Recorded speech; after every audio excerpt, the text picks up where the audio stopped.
नमस्कार, अपना बिहार देख रहे हैं आप और आपके साथ मैं हूं सोनाली सिंह। बुलेटिन की शुरुआत करेंगे और सबसे पहले बात बीपीएससी पेपर लीक मामले की। बीपीएससी पेपर लीक मामले में आर्थिक अपराध शाखा ताबड़तोड़ कार्रवाई कर रही है। इस मामले में सबसे ताजा खबर आपको बता रहे हैं और वो ये है कि ईओयू ने 4 जिलों में छापेमारी की है। पटना और आरा समेत 4 जिलों में छापेमारी की कार्रवाई की गई है और इस छापेमारी में ईओयू की हिरासत में 2 से 3 लोग लिए गए हैं और इन 2 से 3 लोगों की निशानदेही पर ही आगे की कार्रवाई की जा रही है। इन लोगों की वायरल पेपर फॉरवर्ड कराने में एक अहम भूमिका है। खबर ये भी मिल रही है कि आज इनकी गिरफ्तारी की आधिकारिक पुष्टि हो सकती है। इधर ईओयू की जांच टीम ने परीक्षा के आयोजन से जुड़े बीपीएससी के सभी पदाधिकारियों और कर्मचारियों की सूची प्राप्त कर ली है। किसी अधिकारी की परीक्षा के दौरान कौन सी भूमिका थी, यह भी जानकारी मांगी गई थी। बीपीएससी के परीक्षा नियंत्रक से भी कई बार इस बारे में पूछताछ की गई और जानकारी ली गई। सूत्रों की अगर माने तो जांच टीम को परीक्षा के संचालन में कई केंद्रों पर लापरवाही के सबूत मिले हैं। जांच टीम की माने तो आरा की तरह पूरे बिहार में कम से कम 1 दर्जन ऐसे सेंटर हो सकते हैं जहां अनियमितता की बात सामने आई है। इसके अलावा जिलों में स्ट्रांग रूम से प्रश्न पत्र ले जाते समय भी लापरवाही की बात सामने आई है।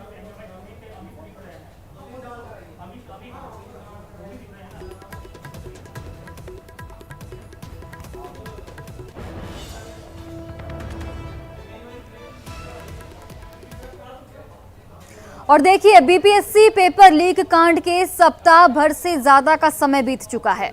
कार्रवाई लगातार की जा रही है। अब तक क्या क्या हुआ आपको बताते हैं सिलसिलेवार तरीके से। तो देखिए, 8 मई 2020 यानी कि रविवार को 11 बजे प्रश्न पत्र वायरल हुआ था। उसके 3 घंटे की जांच के बाद परीक्षा रद्द कर दी गई और ईओयू ने तुरंत मोर्चा जो है संभाल लिया, इसकी जिम्मेदारी ले ली। 11 मई 2022 को बरहरा बीडीओ जयवर्धन गुप्ता की गिरफ्तारी की गई। आरा कॉलेज में मजिस्ट्रेट के तौर पर जयवर्धन गुप्ता तैनात थे। आरा कॉलेज में धांधली की तस्वीरें भी सामने आई, जो भी हमने आपको दिखाई। 12 मई 2022 को 2 मोबाइल नंबर पर एफआईआर दर्ज किया गया। वहीं 13 मई 2022 को एक आईएएस अधिकारी से 90 मिनट तक पूछताछ की गई। कई सवालों पर यहां पर आईएएस अधिकारी अटकते हुए नजर आए। वहीं 14 मई 2022 की अगर बात करें तो उस दिन रात में 4 जिलों में ईओयू ने छापेमारी की कार्रवाई की। संदिग्धों की निशानदेही पर छापेमारी की गई और पूरे मामले में बीपीएससी पर भी कई अहम सवाल उठ रहे हैं। इसलिए ईओयू ने बीपीएससी अधिकारियों से भी पूछताछ की है। संबंधित अधिकारियों का एक डेटाबेस तैयार किया गया है। परीक्षा संचालन में लापरवाही के कई अहम सबूत मिले हैं। आरा समेत दर्जन भर केंद्रों पर अनियमितता बढ़ती गई है, ये भी सबूत मिले हैं। स्ट्रांग रूम से प्रश्न पत्र ले जाने में भी लापरवाही बढ़ती गई है, ये भी बात जांच में सामने आई है। तो चलिए, इस पूरी खबर पर ज्यादा जानकारी के साथ हमारे सहयोगी पटना से संजय कुमार फोन लाइन हमारे साथ लाइव जुड़े हुए हैं। सीधा उनका रुख करते हैं। संजय, देखिए, अब इस पूरे मामले में जैसे जैसे कार्रवाई हो रही है, ऐसा लग रहा है कि अब खुलासा हो सकता है। आप भी बता रहे थे कि बॉडी लैंग्वेज से ऐसा लग रहा है अधिकारियों के कि उनके पास कई सबूत इकट्ठा हो चुके हैं। छापेमारी की गई 4 जिलों में, 2 से 3 लोगों को यहाँ पर हिरासत में लिया गया। आज गिरफ्तारी को लेकर क्या कुछ जानकारी आपके पास? जी बिल्कुल, देखिए, सबसे बड़ी बात यह है कि पिछले 8 मई को यह घटना हुई थी पेपर लीक कांड की और आज 15 मई है, यानी पिछले रविवार को 1 सप्ताह हो गया। और इस 1 सप्ताह में पहले के शुरुआती दौर की अगर बात कर ले 2-3 दिनों की, तो आर्थिक अपराध इकाई के जो अधिकारी थे उतना फुल कॉन्फिडेंस में नजर नहीं आते थे। लेकिन अब उनका बॉडी लैंग्वेज, जैसा कि मैंने आपको पहले भी बताया, और उनका जो कॉन्फिडेंस लेवल है वो काफ़ी हाई हो गया है और कहीं ना कहीं क्लू जो मिला है वह उनके लिए तुरुप का पत्ता साबित हो सकता है। इस पूरे मामले के तार राजधानी पटना से भी जुड़ते नजर आए हैं। 2 दिनों पहले न्यूज 18 ने एक बड़ी खबर चलाई थी कि शाम के वक्त शुक्रवार को राजधानी पटना के कदमकुआ थाना क्षेत्र के लोहानीपुर में काशीनाथ लेन में एक मकान में छापेमारी की गई थी और एक कमरे में जहां 2 छात्र प्रतियोगी परीक्षा की तैयारी करते थे उनको हिरासत में लिया गया है और वहां से जो इलेक्ट्रॉनिक गजेट्स हैं उनको भी रिकवर करके आर्थिक अपराध इकाई की टीम और पटना सेल की जो विशेष टीम है वह ले गई है। इसके अलावा इसमें 2 पार्ट है और जो बीपीएससी की भूमिका है उस पर भी लगातार आर्थिक अपराध इकाई की टीम नजर बनाए हुए है और आर्थिक अपराध इकाई के अधिकारियों से जो मेरी बातचीत हुई है न्यूज 18 की, उन्होंने माना है कि केवल वीर कुंवर सिंह कॉलेज आरा, जहां पर जो स्टैटिक मजिस्ट्रेट थे, बरहारा के बीडीओ जयवर्धन गुप्ता और वहां के जो कर्मचारी थे, केवल इसी सेंटर पर लापरवाही नहीं बरती गई है। पूरे बिहार में 1 दर्जन से ऐसे अधिक सेंटर है जहां पर जो बीपीएससी एग्जाम का नॉर्म्स होता है उसका वायलेशन किया गया है। कई जगह के सीसीटीवी फुटेज नहीं है, कई जगह पर जो रजिस्टर है क्वेश्चन पेपर ले जाने का उसमें क्या वक्त होता है, तमाम तरह की जो लापरवाही है वो बरती गई है। और मैं आपको बता दूं कि जब एग्जाम होता है तो बीपीएससी के जो अधिकारी होते हैं, कर्मचारी होते हैं, उनका डिप्लॉयमेंट किया जाता है, उनकी मौजूदगी में सारा कुछ होता है।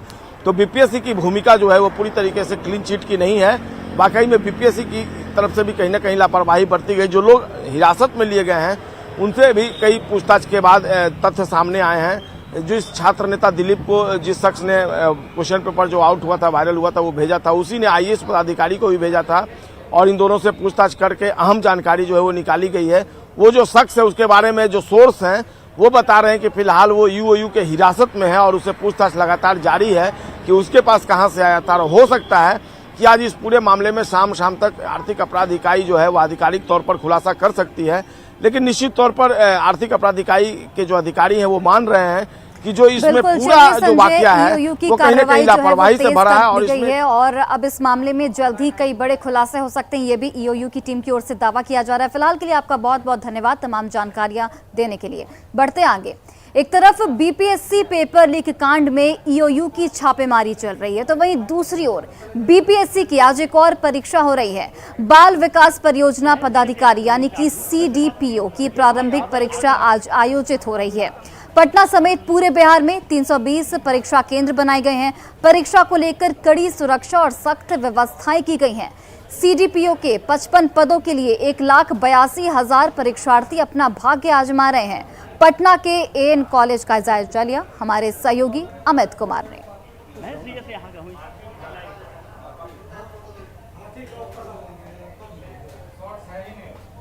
बाल विकास परियोजना पदाधिकारी यानी कि सीडीपीओ की परीक्षा आज पूरे बिहार में होनी है और एएन कॉलेज में भी जो है वो सेंटर बनाया गया है। शांतिपूर्ण तरीके से और बेहतर व्यवस्था में ये परीक्षा हो, इसको लेकर के तैयारी मुकम्मल की गई है। परीक्षा जो है वो आज होनी है और इसको लेकर के कह सकते हैं कि 67वीं बीपीएससी की प्रारंभिक परीक्षा जो है उसका आज होना है और इसको लेकर के 21 जिलों में केंद्र बनाए गए हैं। 55 पदों के लिए 1,82,000 उम्मीदवार जो हैं ये परीक्षा में शामिल होंगे। परीक्षा नियंत्रक अमरेंद्र कुमार से जो जानकारी मिली है उसके मुताबिक दोपहर 12 बजे से 2 बजे तक ये परीक्षा होगी और परीक्षा जो है इसमें छात्रों को, अभ्यर्थियों के आने की इजाज़त जो है वो 11:45 तक ही होगी। 11:45 के बाद जो है कोई भी परीक्षार्थी अंदर नहीं आएंगे, उनको अंदर आने की अनुमति नहीं होगी, जैसा कि परीक्षा नियंत्रक अमरेंद्र कुमार ने बताया है। और उनके मुताबिक दंडाधिकारियों और पुलिस पदाधिकारियों की भी पदोन्नति जो है वो पूरे तौर पे की गई है। तमाम जो परीक्षा केंद्र हैं यहाँ पे सीसीटीवी से भी निगरानी रखी जा रही है। किसी भी तरह का कह सकते हैं कि जो डिजिटल इक्विपमेंट है वो नहीं लाना है, उस पर आने पर पूर्णतः जो है रोक लगाई गई है और पूरे तौर पे विधि व्यवस्था बेहतर रहे, किसी तरह की कोई गड़बड़ी न हो, इसको लेकर के ये मुकम्मल तैयारी की गई है। चूँकि हाल ही में बीपीएससी में पेपर लीक का मामला सामने आया था, उसके बाद जो आज सीडीपीओ की परीक्षा होनी है इसमें किसी तरह की कोई गड़बड़ी न हो, कोई चूक न हो, इसको ध्यान में रखते हुए ये केंद्र बनाए गए हैं और अलग अलग केंद्रों पर कह सकते हैं कि बड़ी संख्या में पुलिस बलों को तैनात किया गया है, मजिस्ट्रेट की तैनाती की गई है। एएन कॉलेज की तस्वीर भी हम दिखा रहे हैं कि यहाँ पर देखिए किस तरह से खुद जो है यहाँ पे परीक्षा नियंत्रक जो है वो यहाँ पे इंतजाम किए गए हैं। तो कह सकते हैं कि बेहतर व्यवस्था में जो है सीडीपीओ की परीक्षा आयोजित होनी है और इसकी तैयारी मुकम्मल की गई है। कैमरा पर्सन दीपक के साथ अमित कुमार, न्यूज़ 18 पटना।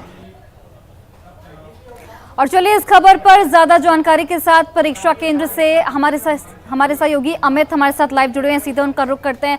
अमित, देखिए सीडीपीओ की आज परीक्षा आयोजित की जा रही है, सुरक्षा के किस तरीके के इंतजाम है? चूंकि आप परीक्षा केंद्र पर इस वक्त मौजूद हैं, किस तरीके की व्यवस्थाएं की गई हैं? और ये भी बताइए कि अधिकारी कितने चौक चौबंद दिख रहे हैं यहाँ पर, क्योंकि जिस तरीके से बीपीएससी पीटी परीक्षा में अनियमितता देखी गई उसे लेकर किस तरीके की तैयारी अभी आपको नजर आ रही है?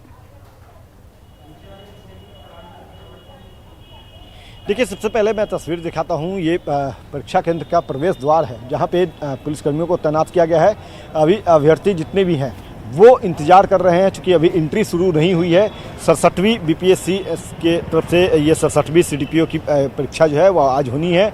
पूरे बिहार में 21 जिलों में परीक्षा केंद्र बनाए गए हैं, 320 परीक्षा केंद्र बनाए गए हैं। 1,82,000 जो परीक्षार्थी हैं वो इस परीक्षा में अपने भाग को आजमाने के लिए तैयार हैं। तो जैसे ही अनुमति होगी, ये तमाम परीक्षार्थी जो हैं, जो खड़े हैं अभी यहाँ पे, वो परीक्षा केंद्र की तरफ अंदर जाएंगे और फिर वो परीक्षा में शामिल होंगे। 11:45 तक ही इन लोगों की एंट्री दी गई है। 12 बजे से ये परीक्षा शुरू होगी और जैसा कि देख सकते हैं, कैमरा पर्सन दीपक से अनुरोध करेंगे वो दिखाएं कि वो परीक्षा केंद्र है। वहाँ पे परीक्षा केंद्र जिसकी तस्वीर भी आपने दिखाया अभी, कि वहाँ पे पूरे तौर पे चाक चौबंद व्यवस्था की गई है, कहीं से कोई गड़बड़ी, कोई धांधली ना हो, इसको इंश्योर कर लिया गया है। और इसके लिए बड़ी संख्या में पुलिस बलों की तैनाती की गई है। तो पुलिसकर्मी भी जो है वो यहाँ पे बने हुए हैं और पूरे तौर पे पूरे कैंपस में कह सकते हैं कि जिस जगह में मौजूद हूँ, एन कॉलेज का ये परीक्षा केंद्र है, तो यहाँ पे तकरीबन 40 सीसीटीवी कैमरे लगाए गए हैं। हर एक कॉर्नर पे जो सीसीटीवी कैमरे लगाए गए हैं। यहाँ तक कि अंदर कमरे की बात करें तो एक कमरे में 6 सीसीटीवी कैमरे जो हैं वो लगाए गए हैं और पूरे तौर पे सीसीटीवी से भी निगरानी रखी जा रही है। तो इस तरह की तस्वीर जो है वो 21 जिलों में जो 320 परीक्षा केंद्र हैं, सभी केंद्रों पे ये नज़ारा देखने को मिलेगा आज। और पूरे तौर पे कह सकते हैं कि निष्पक्ष परीक्षा हो, इसको लेकर के बीपीएससी ने तैयारी की है। दावा भी किया जा रहा है। जो परीक्षा नियंत्रक हैं अमरेंद्र कुमार, उनसे जो हमारी बात हुई तो उन्होंने कहा कि जो गड़बड़ियाँ हुई बीपीएससी के एग्ज़ाम में वो अलग बात थी, लेकिन उससे हम लोगों ने सबक लिया है और पूरे तौर पे ये परीक्षा जो है निष्पक्ष हो, कहीं कोई धांधली ना हो। अमित, आप नजर बनाए रखिए, आपके पास अपडेट के लिए फिर से वापस लौटेंगे। फिलहाल के लिए आपका बहुत बहुत धन्यवाद। और इसी बीच बड़ी खबर आपको औरंगाबाद से बता रहे हैं, जहां पर बारातियों से भरी कार पलटी है। हादसे में 5 बारातियों की यहां पर मौत हो चुकी है। 2 लोगों की यहां पर हालत गंभीर बताई जा रही है। तो ये बड़ी खबर औरंगाबाद से, जहां पर बारातियों से भरी कार पलट गई। हादसे में 5 बारातियों की यहां पर मौत हो चुकी है। 2 की हालत फिलहाल गंभीर बताई जा रही है। और झारखंड से ये बारात आ रही थी। शादी का माहौल फिलहाल गम में तब्दील हो चुका है। तो औरंगाबाद में सड़क हादसे में 5 लोगों की मौत हो गई। शादी समारोह में बाराती के तौर पर ये शामिल होने जा रहे थे। 5 लोगों की यहां पर मौत हुई। 2 की हालत फिलहाल गंभीर बताई जा रही है। प्रकाश कुमार के बारात नबीनगर बागी गांव में गए थे। वहाँ पर एक कार से 7 लोग थे। रिटर्निंग उधर से 3 बजे सुबह में आ रहे थे हम लोग। आते समय टर्निंग पर गाड़ी अनबैलेंस होने के कारण गाड़ी पुल से टकरा करके खाई में गिर गई, जिसमें 5 लोगों की मौत हो गई और 2 लोग घायल। बारात नबीनगर थाना तक बागी जो है गांव में बारात आया था छतरपुर तरफ से। तो उसी में एसेंट हुंडई का एसेंट कार से ही लोग जा रहे थे। तो वापस जा रहे थे। बागी नहर पुल है, वहीं पर पुल जो गाड़ी खाई में गिर गया है।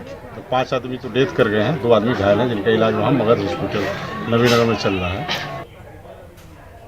और बड़ी खबर आपको किशनगंज से बता रहे हैं, जहां पर धनतोला मोहमारी इलाके में हाथियों का आतंक देखने को मिला है। जान बचाने पेड़ों पर लोग चढ़ गए हैं। कई ग्रामीणों के घरों को हाथियों ने तोड़ दिया है। मक्के की फसल को भी यहां पर नुकसान पहुंचाया गया है। सैकड़ों एकड़ में लगी फसल यहां पर बर्बाद हो चुकी है। हाथियों को भगाने में वन विभाग नाकाम नजर आ रहा है।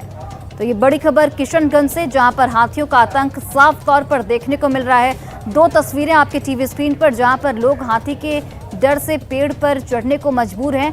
और दूसरी तस्वीर देखिए, जिसमें हाथियों ने खेतों को भी नुकसान पहुंचाया है, फसलों को नुकसान पहुंचाया है, कई घरों को भी ध्वस्त कर दिया है। और फिलहाल वन विभाग भी हाथियों को भगाने में नाकाम दिख रहा है।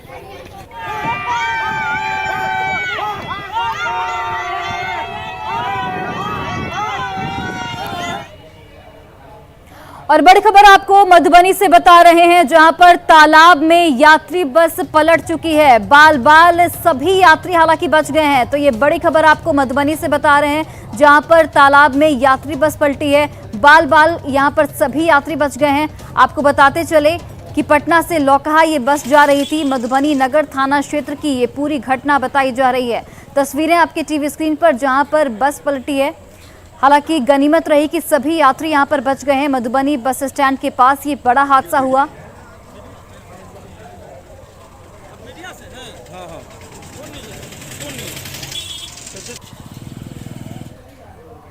और बड़ी खबर बगहा से सामने आ रही है, जहां पर NH 727 पर भीषण हादसा हुआ है। सड़क हादसे में एक व्यक्ति की यहां पर मौत हो गई है।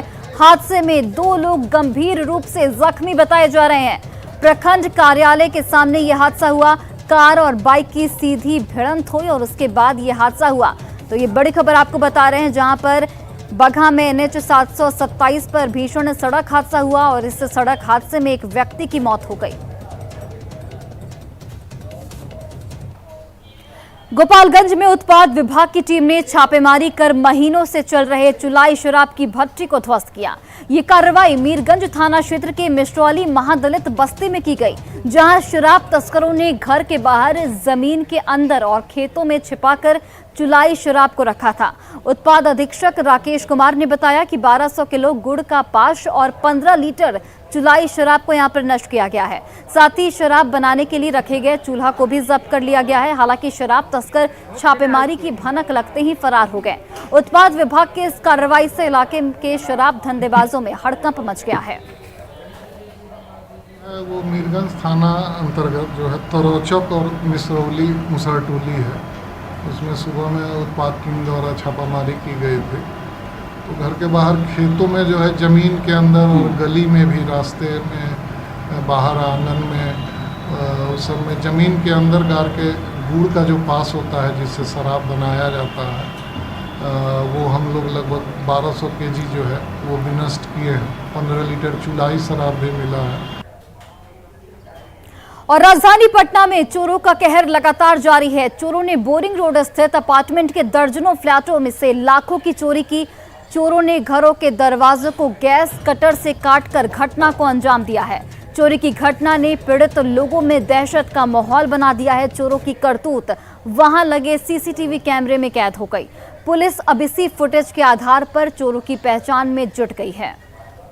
पटना में चोरों का आतंक थमने का नाम नहीं ले रहा है। बीती रात पटना के एसकेपुरी थाना क्षेत्र के होप शिवालिक अपार्टमेंट में, एक ही अपार्टमेंट के अलग अलग ब्लॉक में 7 फ्लैट में चोरी हुई है। चोरी की वारदात जो है वो घटी है। यहाँ पे तो देख सकते हैं कि यहाँ पे चोरों ने वो यहाँ पे चोरी की घटना को अंजाम दिया है। तो देखिए, ये पूरे तौर पे सामान जो है वो बिखरा हुआ है। और यहाँ देखिए, ये कमरा जो है, यहाँ पे सामान जो है, बाकी कमरे जो हैं, यहाँ देखिए, ये पूरे तौर पे जो है कमरों में सामान बिखरा हुआ है। और जो चोरों ने पूरे तौर पे कह सकते हैं कि एक एक चीज़ को खंगाला, बड़े ही कह सकते हैं कि पेशेंस के साथ सभी सामान को खंगाला है।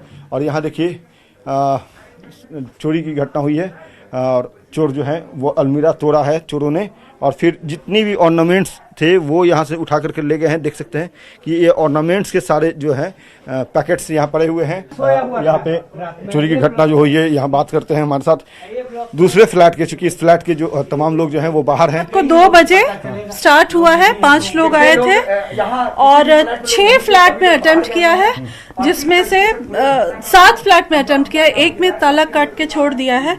6 फ्लैट में से सारी मतलब पूरा खंगार के ले गया है। ये बता रहे हैं, यहाँ केयरटेकर भी हैं। क्या नाम हुआ आपका? पिंटू कुमार। पिंटू, ये बताइएगा कि जब चोरी हो रही थी, चोर पहुंचे थे, वहाँ आप कहाँ थे? हम तो डेरा पर रहते हैं, डेरा जमुना अपार्टमेंट के पास रहते हैं। आपको कब जानकारी मिली कि इस अपार्टमेंट के 7 फ्लैट? 5 बजे, 5:30 बजे। और फिलहाल इस बुलेटिन में बस इतना ही। आप देखते रहिए News 18 बिहार झारखंड।